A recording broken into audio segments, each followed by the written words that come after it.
3, 4, and 6 hold a lot of interest in my heart, and I think that the emotion that the three main actors, Harry, Ron, and Hermione, Rupert Grint, Daniel Radcliffe, and Emma Watson, in Part 7, Deathly Hallows Part 1, was so strong, and in this one, that everybody topped themselves. Everybody was at their strongest, and it was...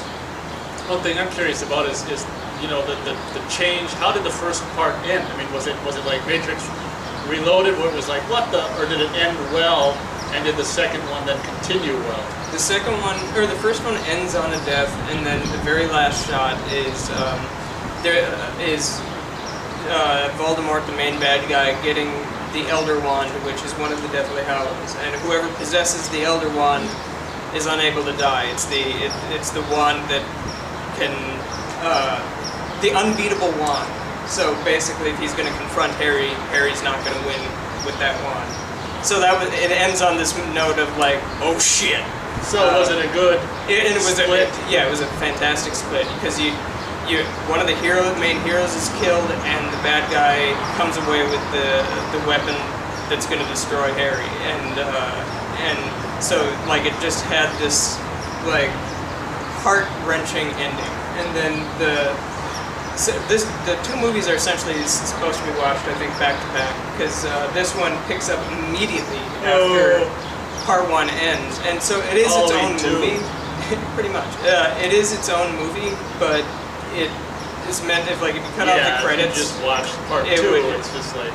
Yeah, and I have friends who saw it, and I think part of the reason they didn't like it quite as much as I did is they were viewing it as its own singular movie, which it does work as its own singular movie, but it's meant to be like one whole movie. It's sort of like Kill Bill. Kill Bill Volume 1 and 2 is supposed to be one movie. You watch it that way, and it's much better than you watch each part singularly. Yeah. And so the movie opens a little slow, but it's matching the pace of the first movie before getting into the pace of what this one needs to be. Well, if it's going to be the last final huge thing, you know that the stuff's going to fly at the end, so it can open slow, that's fine. Yeah, and it does. The first 15 minutes is slow. It's like a slow build. The beating of a drum, if you will. The death march is about to come on, and once they decide to go to Hogwarts, all hell breaks loose. Everything, and they even say that, like, every time they come up with a plan, all hell breaks loose. That's a line in the movie. They get to Hogwarts, and suddenly it feels like this isn't a kid's movie anymore. This is an adult movie. Don't take your kids to see it. What's it rated at? PG-13? It's PG-13. It's a hard PG-13. Hard PG-13. Not necessarily for like violence. I mean, there's like a werewolf eats a person. One of the characters in it is eaten by a werewolf, and there are other characters who you see bleeding and dying. Another main character gets eaten and killed by a snake rather viciously. Like there are some crude violence in it, but Emma Watson shower. How old is she? She's over 18. So I should say that without being okay. You do see Emma Watson cleavage if that's gonna bring you into the movie, and she's wet in portions of the movie that might make people happy. Yeah, they fall under a river or waterfall rather, and they get wet, and then they plunge into a sea, and then they come up again, so they're wet. If you're into it, there's also wet Harry and Ron as well, but nah, not as much. But yeah, I don't know. I don't remember where I was going to go with that. But anyway. Oh, I apologize. Oh, it's okay. It's actually an excellent movie. I think if you are a fan, this is the movie to see. And basically, it's safe to say you feel. Yeah, I remember what I was going to say. It was on the rating. The rating isn't rated PG-13 so much for the violence, which is strong. It's for the emotional content. Like, I don't think if you're under 13, you can really understand it. And like, in some respects, I don't think if you're until like you're 17, 18, can you really fully take on what the ending ultimately means. And there's probably a lot of idiots that doesn't matter how old they'll become, they're just never going to get it.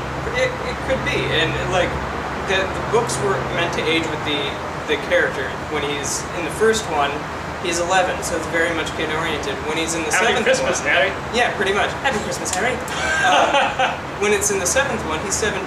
So, and in the book, they're dropping the F word. Like, I mean, it's In the book, in the yeah. book, it's much more R-rated. Did you feel like you would have liked to have some F words in the movies? There was one F word that was so necessary, and they took it out. And it was in Deathly Hallows Part 1 when Harry, Ron, and Hermione are in the tent. They start arguing, and Harry and Ron start really arguing with each other hardcore, and it ends with Ron leaving the party not to be seen for quite a while. And in the middle of the argument, Ron says the F word, and it's so impactful because it's so necessary. Oh, in the book. Yeah, in the book. It's so necessary in the book that it's the right word for him to say. And the fact that they didn't say it, I thought was kind of a cheat, but I understand. What do you say, balls? Balls. They didn't say anything. Frickin' frick. They just took the word out. I mean, and it still worked because the. What do you do? Go. Oh. He said something like. Fiddlesticks. You have no family. It was something to do with Harry's family and whatnot. Like, no, you don't. No, you don't understand. Your family's dead. Ooh. That was. Oh yeah. That it didn't move. Yeah. So anyway, I thought the F word could have been used there.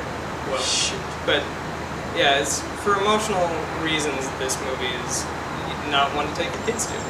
Okay. Yeah. Unless you're raising your kids like a white trash piece of There were kids Trailer at these trash. movies, and I'm like, they're so not interested. And the kids that were behind me yesterday when I saw it were talking throughout the entire thing. A 4-year-old has no business watching a movie about that. Man. Especially for the scene in the forest. Like, that's just not something they're going to grasp or understand. So, Okay. Oh well. there you have it. Deathly Hallows. Fantastic movie. See it. Matt's review. Catch you later.